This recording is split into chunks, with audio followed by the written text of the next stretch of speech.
Assalamualaikum warahmatullahi wabarakatuh. Perkenalkan, nama saya Kasa Fitri dari Prodi Ekonomi Syariah Fakultas Agama Islam Universitas Muhammadiyah Lampung. Di sini saya akan menyampaikan materi tentang apa sih itu hari kiamat. Untuk lebih jelasnya, langsung aja kita simak materinya. Hari akhir atau hari kiamat. Pengertian hari akhir. Hari akhir kerap disebut juga sebagai hari kiamat. Menurut agama Islam, peristiwa ini akan didahului dengan ditiupnya sangkakala. Pada saat itu, seluruh makhluk seperti manusia, binatang, tumbuh-tumbuhan, gunung-gunung, laut, langit, semuanya menjadi kacau balau dan hancur. Manusia berterbangan seperti laron hingga gunung-gunung seperti bulu yang berhambur-hamburan. Hari akhir atau hari kiamat adalah hari berakhirnya seluruh proses kehidupan makhluk hidup di dunia. Beriman kepada hari akhir atau hari kiamat artinya mempercayai dengan sepenuh hati bahwa hari kiamat itu pasti akan datang dan seluruh umat manusia akan kembali dibangkitkan dari alam kubur untuk menerima pengadilan dari Allah Subhanahu wa taala sebagai hakim yang maha adil. Adapun kiamat dibedakan menjadi dua, yaitu kiamat sugro dan kiamat kubro. Kiamat sugro adalah peristiwa berakhirnya setiap makhluk yang bernyawa dan hancurnya sebagian alam seperti terjadinya kematian, banjir, longsor, gempa bumi, dan lain-lain. Sedangkan kiamat kubro atau kiamat besar adalah peristiwa hancurnya seluruh alam semesta sehingga alam ini berganti dengan alam yang lain, yaitu alam akhirat. Peristiwa yang terjadi saat kiamat kubro merupakan peristiwa yang sangat dahsyat, diawali dengan tiupan sangkakala yang pertama. Setelah itu, bumi terangkat dan bergonceng hebat. Gunung-gunung terlepas dari tempatnya, berterbangan dan bertabrakan seperti kipas yang ditiup angin, dan bumi pun mengeluarkan isi perutnya.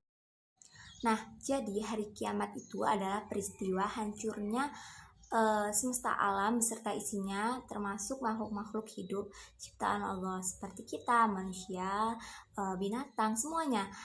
Dan di hari itu adalah hari yang sangat mengerikan karena hancurnya dunia ini beserta semuanya seperti gunung meletus, banyak bencana-bencana alam, tsunami, dan lain-lain.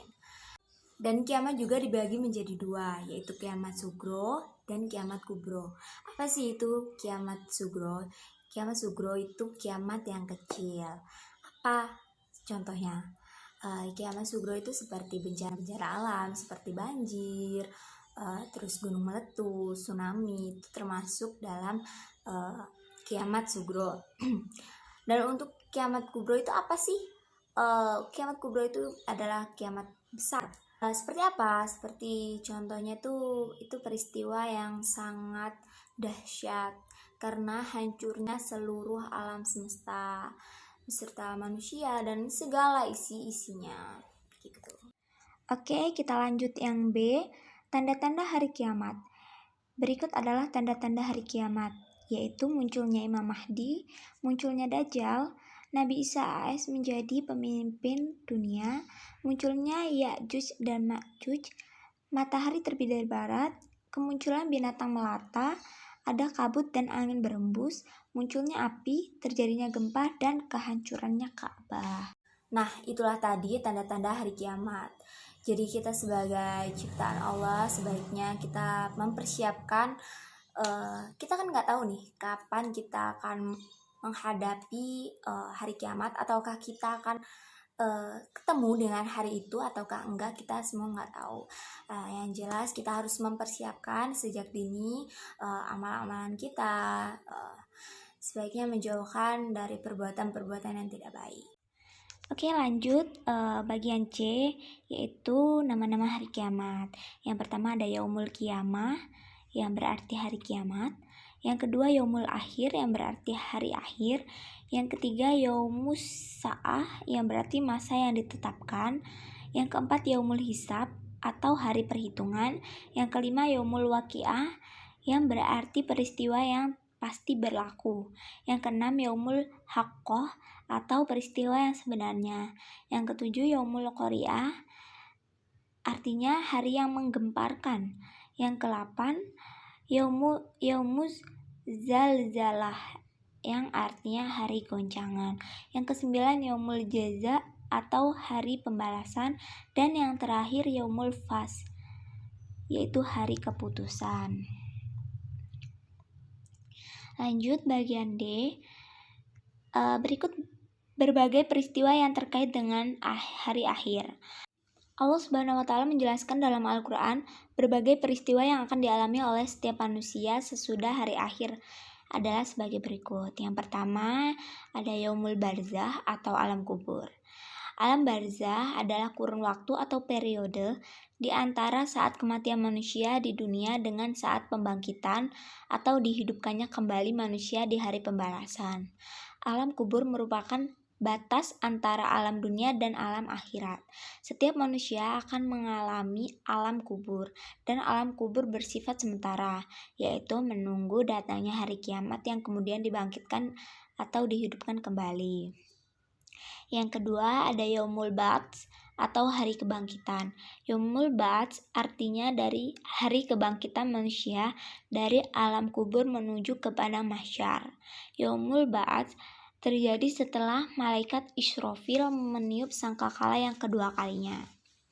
Yang ketiga, Yaumul Mahsyar atau hari dikumpulkan. Yaumul Mahsyar artinya hari dikumpulkannya manusia dari umat Nabi Adam sampai umat Nabi Muhammad SAW atau umat akhir zaman di padang mahsyar dalam keadaan bermacam-macam. Yang keempat, Yaumul Hisab atau hari perhitungan amal. Yaumul Hisab artinya hari perhitungan amal perbuatan manusia selama hidup di dunia.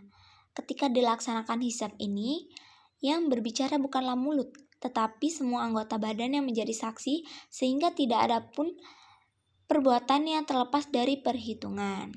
Yang kelima, Yaumul Mizan atau hari penimbangan amal. Yaumul Mizan artinya hari penimbangan amal baik dan buruk manusia. Ketika itu ada Syirat, yaitu jalur penentuan setiap manusia setelah dihisab dan ditimbang amal baik dan buruknya. Pada tahap ini manusia akan ditentukan masuk neraka atau masuk surga.